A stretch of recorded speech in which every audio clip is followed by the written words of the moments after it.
বাহিনী ক্ষমতা নিয়ে নিচ্ছে, সেনাবাহিনী ক্ষমতা নিতে পারে যে কোনো মুহূর্তে। সেনাবাহিনী এই ধরনের চক্রান্তের সাথে জড়িত হয়ে নতুন করে বাংলাদেশে আবার তারাই রাষ্ট্র ক্ষমতা নেবেন। আসসালামু আলাইকুম। সেনাবাহিনী ক্ষমতা গ্রহণ করেছে, হঠাৎ কেন এই সিদ্ধান্তে যাবে? এই শিরোনামে ভিডিও প্রকাশ করেছেন বিএনপি নেতা ডক্টর ফয়জুল হক। এ বিষয়ে নিয়ে বিস্তারিত তিনি কথা বলেছেন, আমরা তার মুখ থেকে জেনে আসব। সেনাবাহিনী ক্ষমতা নিয়ে নিচ্ছে, সেনাবাহিনী ক্ষমতা নিতে পারে যে কোনো মুহূর্তে। সেনাবাহিনী এই ধরনের চক্রান্তের সাথে জড়িত হয়ে নতুন করে বাংলাদেশে আবার তারাই রাষ্ট্র ক্ষমতা নেবেন। এই বক্তব্যগুলো যে কোনো আন্দোলন, যে কোনো সংগ্রাম, যে কোনো বিজয়ের সময় একদল মানুষ পিছন থেকে নাটের গুরুর মতো নাড়তে থাকে। তাদের মূল উদ্দেশ্য হচ্ছে বাংলাদেশের এই যে বিপ্লব, এই বিপ্লবকে ব্যাহত করা, বিপ্লবকে নষ্ট করা, বিপ্লব যাতে সুষ্ঠু সুন্দরভাবে সম্পূর্ণ জায়গায় পৌঁছতে না পারে সেজন্য এই ধরনের বিভ্রান্তকর তথ্য জাতির কাছে উপস্থাপন করে। বাস্তবিক অর্থে সেনাবাহিনী কি বাংলাদেশের ক্ষমতা নিবে নাকি নিবে না? আমি জোর গলায় বারবার বলেছিলাম, বাংলাদেশের সেনাবাহিনীর জন্য রাষ্ট্র ক্ষমতা নেয়ার মুখ্যম সময় ছিল 5ই আগস্ট। 5ই আগস্টের সেই বিপ্লবের সময় যখন সেনাবাহিনী ছাত্র জনতার পাশে এসে দাঁড়িয়েছে, নির্দ্বিধায় জেনারেল ওয়াকারুজ্জামান সাহেব বারবার বলে বেড়াচ্ছে যে সেনাবাহিনীর কোনো অভিলাষ ইচ্ছা নেই রাষ্ট্র ক্ষমতা নেয়ার, কিংবা সেনাবাহিনী এই ধরনের কাজে জড়াবে না। সেনাবাহিনী শুধুমাত্র রাষ্ট্রের নিয়োজিত দায়িত্বটুকুই পালন করবে, দেশের মানুষের জন্য, রাষ্ট্রের জন্য এবং বাংলাদেশকে সুন্দরভাবে গঠন করার জন্য। তার এই আশ্বাস বাংলাদেশের জনগণ বিশ্বাস করেছে, ব্যক্তিগতভাবে আমি বিশ্বাস করেছি। আমি বারবার বলেছি, তিনি আমার দেয়া নিয়োগপ্রাপ্ত কোনো ব্যক্তি নয়, সেটা সঠিক। তিনি শেখ হাসিনার হাত থেকে নিয়োগপ্রাপ্ত, এটা বাস্তবতা। কিন্তু শেখ হাসিনার হাত থেকে নিয়োগপ্রাপ্ত বাংলাদেশে গত 16 বছরে বহু সেনাপ্রধান এসেছেন, কিন্তু কেউ আমার এই বাংলাদেশের স্বাধীনতার বিপ্লবের সাথী হয়ে থাকতে পারেনি। বহুবার আমরা চেষ্টা করেছি, আন্দোলন করেছি, সংগ্রাম করেছি, বিজয় আমাদের হয়নি। ছাত্র জনতার বিপ্লবকে সহযোগিতা করতে যেই সেনাবাহিনী এবার 5ই আগস্টে সাহায্য করেছে, আমি তাদেরকে জানাই লাল গোলাপ শুভেচ্ছা এবং সেলুট। আজও সেনাবাহিনীর এই উচ্চবিলাস নেই যে তারা কোনো ষড়যন্ত্র করবে, এটা আমার বিশ্বাসের জায়গা থেকে বলছি। যদি এর ব্যতিক্রম কিছু ঘটে তাহলে সেটা হয়তো আমার বিশ্বাসের জায়গাটা ভিন্নতে রূপান্তরিত হতে পারে। কিন্তু আজ অবধি আমি যতটুকু বুঝছি, সেনাবাহিনী বাংলাদেশের রাষ্ট্র ক্ষমতা নিবে না। অনেকগুলো কারণে নিবে না। প্রথম কারণ হচ্ছে বাংলাদেশের সেই পরিস্থিতি নেই। বাংলাদেশের সেনাবাহিনী কর্তৃক যদি এই দেশকে কোনোভাবে তারা নেয়, তাহলে বাংলাদেশের এখন যে সামষ্টিক সমস্যা রয়েছে, 16 বছরের যে দুর্নীতি, দুষ্কৃতি, অন্যায়, অত্যাচার করে দেশকে যে কঠিন পরিস্থিতির মধ্যে শেখ হাসিনা রেখে গিয়েছেন, সেটাকে রিকভারি দিতে গিয়ে সেনাবাহিনীর কোনো ফায়দা নেই, লাভের চাইতে লস বেশি। বরং সেনাবাহিনী এখন রাষ্ট্রের দায়িত্ব পালন করতে গিয়ে তারা তাদের পরিবার পরিজন সহ সবাই মিলে অন্তত আমাদের চাইতে একটু হলেও ভালো সময় কাটানোর সুযোগ পাচ্ছে। হয়তো সাধারণ জনগণ একটু কষ্ট বেশি উপভোগ করছে, কারণ সাধারণ জনগণের উপরেই অত্যাচারটা শেখ হাসিনা বেশি করেছে।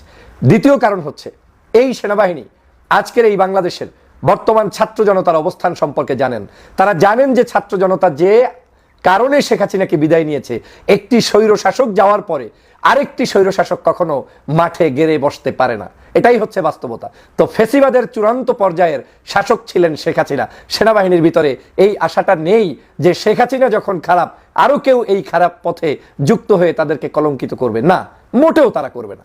তারা যদি বাংলাদেশের এমন কোনো পরিস্থিতি হতো যেই পরিস্থিতিতে সেনাবাহিনী দায়িত্ব নিয়ে তারপরে তারা সেই দেশটাকে সুন্দরভাবে গঠন করতে পারত, দেশি বিদেশি সমর্থন থাকতো, তাহলে হয়তো ভিন্ন হিসাব। কিন্তু আমার বিশ্বাস বাংলাদেশের সেনাবাহিনী সেই কাজটি আর করতে চায় না। বাংলাদেশের সেনাবাহিনীকে গতকালকের যখন বিশেষ করে আমাদের এই জুলাই বিপ্লবের পরবর্তী সময়ে ছাত্র জনতা যখন সারা বাংলাদেশের আওয়ামী লীগের সকল লেসপেন্সার এবং দোসরদের বিভিন্ন আস্তানা, যে আস্তানাগুলো গড়ে তোলা হয়েছে অবৈধ টাকা পয়সার বিনিময়ে, যে আস্তানাগুলোর ভিতরে তারা বসে বসে বাংলাদেশের বিরুদ্ধে ষড়যন্ত্র করে, সেই সময় থেকে ছাত্র জনতা এই আস্তানাগুলোর বিরুদ্ধে লড়ে গিয়েছে। শেখ হাসিনা যখন বলেছে বাংলাদেশে আবার তিনি ফেরত আসতে পারেন, বাংলাদেশে তিনি আবার ফেরত আসবেন, বাংলাদেশের ছাত্র জনতার উদ্দেশ্যে আবার তিনি ভাষণ দিতে চান এবং তিনি 2000 মানুষ হত্যার পরেও ভাষণ দিবেন, তখন ছাত্র জনতা মনে করেছে বাংলাদেশে আওয়ামী লীগের কোনো অস্তিত্ব রাখা ঠিক হবে না। ওদেরকে যদি বাড়তে দেওয়া হয় তাহলে দেশের স্বাধীনতা থাকবে না। যখনই ছাত্র জনতা এই আওয়ামী লীগের সকল ষড়যন্ত্রের বিরুদ্ধে কর্মসূচি ঘোষণা করেছে, যে বুলরেজার কর্মসূচি, এই বুলরেজার কর্মসূচিতে 32 নম্বর ভেনিশ হয়ে গিয়েছে। আওয়ামী লীগের বড় বড় নেতাদের বিভিন্ন অট্টালিকা, অবৈধ পথে ইনকাম করা জায়গাগুলো ভেনিশ হয়ে গিয়েছে এবং এই আন্দোলন আগামীতেও চলবে। তখনই একদল মানুষ পিছন থেকে বলছে এই কাজ করলে সেনাবাহিনী ক্ষমতা নিয়ে নিবে, এই কাজ করলে সেনাবাহিনী ক্ষমতা নিয়ে নিবে। কেন রে ভাই? আওয়ামী লীগের দুর্নীতি, দুষ্কৃতি, অন্যায়, অত্যাচার, তাদের বাড়িঘর, তারা যে জায়গাগুলোতে অত্যাচার করেছে, যাদের উপরে যারা জুলুম করেছে, যারা খুন করেছে, তাদেরকে আপনি যদি দমন করেন, তার বিপরীতে সেনাবাহিনী এসে দেশপ্রেমিক মানুষদের বিপক্ষে দাঁড়াবে, এটা ভাবলেন কেন? এটা গুজব, এটা মিথ্যাচার, এটা হচ্ছে আওয়ামী লীগের এক ধরনের প্রীত। যারা আওয়ামী লীগকে ভালোবাসে তারা এই ভয় দিয়ে জনগণকে ভিন্ন জায়গায় রাখতে চায়। আমি গতকালকে থেকে স্পষ্ট করে বলেছি, আমাদের এই আন্দোলন সংগ্রামের কোনো কিছুই সাধারণ জনগণের উপরে চাপিয়ে দেওয়া যাবে না। এই আন্দোলন কোনো সাধারণ আওয়ামী লীগের কর্মীর উপরেও নয়। এই আন্দোলন কোনো ধরনের যারা নিষ্পাপ, যারা নিরিবিলি টাইপের মানুষ, যারা দেশের জন্য কথা বলে, দেশের বিরুদ্ধে নয়, তাদের জন্য নয়। এই আন্দোলন হচ্ছে চিহ্নিত সন্ত্রাস, চাঁদাবাজ, গডফাদার, যারা বাংলাদেশকে ধ্বংস করেছে, যেই শেখ হাসিনার যারা লেসপেন্সার রয়েছে, দোসর রয়েছে, তাদের বিরুদ্ধে। অতএব শেখ হাসিনাকে যারা তাড়াতে ভয় পান, তারাই সেনাবাহিনীর কথা বারবার সামনে নিয়ে আসেন। শেখ হাসিনাকে তাড়াবেন, এটা হচ্ছে আমাদের সকলের দায়িত্ব। ওই 5ই আগস্ট সংগঠিত হতো না যদি আমাদের এই ছাত্র ভাইয়েরা ভয়কে জয় না করতে পারতেন। আপনারা বহুবার মিথ্যাচার করে বিভিন্ন সময় বিভিন্ন আন্দোলনকে ভিন্ন দিকে প্রভাবিত করার চেষ্টা করেছেন। এটা করলে সেটা হবে, ওটা করলে এটা হবে, এটা করলে গণতন্ত্র থাকবে না, এর চেয়ে কঠিন পরিস্থিতি হবে। এগুলো মূলত আওয়ামী লীগের ন্যারেটিভ। আওয়ামী লীগ এগুলো সৃষ্টি করে দীর্ঘ প্রায় 16 বছর পর্যন্ত বাংলার মানুষের উপরে জুলুম করেছে। বাংলাদেশে এই ন্যারেটিভ আর খাওয়ানো যাবে না। সেনাবাহিনী বাংলাদেশের জনগণের বিরুদ্ধে যেতে পারবে না, কোনোদিন জনগণ সেটা মেনে নিবে না। আমরা তাদেরকে স্যালুট করি, সম্মান জানাই। হ্যাঁ, সেনাবাহিনী জনতার কাতারে এসে দাঁড়িয়ে আমাদের সাথে ভূমিকা পালন করুক, সেটা জনগণ চায়। কিন্তু তা যদি নাও করে, তারা চুপচাপ থাকবে, সেটাই জনগণ চায়। কিন্তু জনগণ এর বাহিরে অন্য কিছু চায় না। অতএব সেনাবাহিনীকে কেউ বিতর্কিত করতে চেষ্টা করবেন না, সেনাবাহিনীর নামে মিথ্যাচার রটাবেন না, সেনাবাহিনীকে ব্যবহার করে আওয়ামী লীগের সুবিধা আদায় করার চেষ্টা করবেন না। আমাদের এই আন্দোলন চলবে। আপনি কি চান না যে বাংলাদেশে শেখ হাসিনার সকল অবৈধ স্থাপত্য ধ্বংস হোক? আপনি কি চান না শেখ হাসিনার সকল অন্যায়, অত্যাচার, জুলুম করা, টাকায় লোপাট করা সেই সকল ধর্ষকদের, যে সকল জায়গায় আমার দেশের মানুষদেরকে বিভিন্নভাবে অত্যাচার করেছে, সেগুলোর দমন হোক?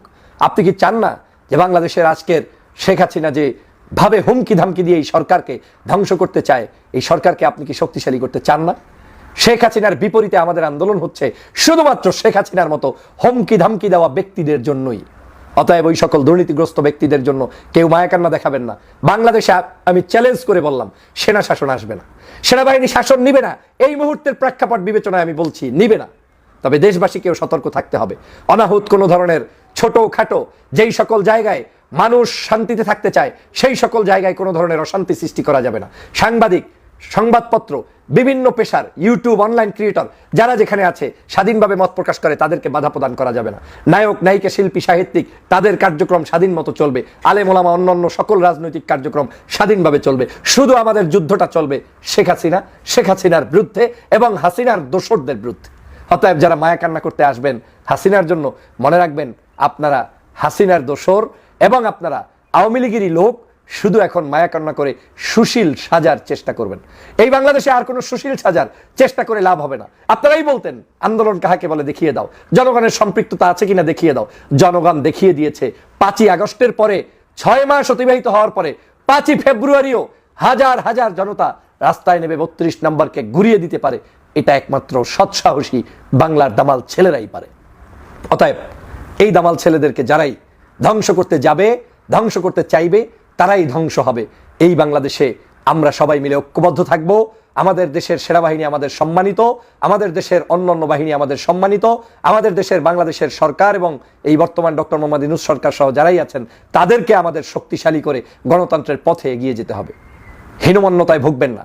আমরা এখন যা করছি এটা আমাদের 5 তারিখের আগেই করে দেওয়া উচিত ছিল। পারিনি, আজ করছি। আবার পারিনি, আবার করব।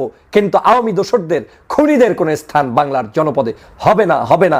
এবং যারা সেটা করতে যাবে, ওদের পাশে দাঁড়াবে, তারাও খুনি হাসিনার দোসরদের মতোই অবস্থা হবে। বাংলাদেশের মানুষের কাছ থেকে আস্থা করে নিক্ষিপ্ত হবে এবং বাংলার জনগণ ঐক্যবদ্ধভাবে তাদেরকে ধ্বংস করবে।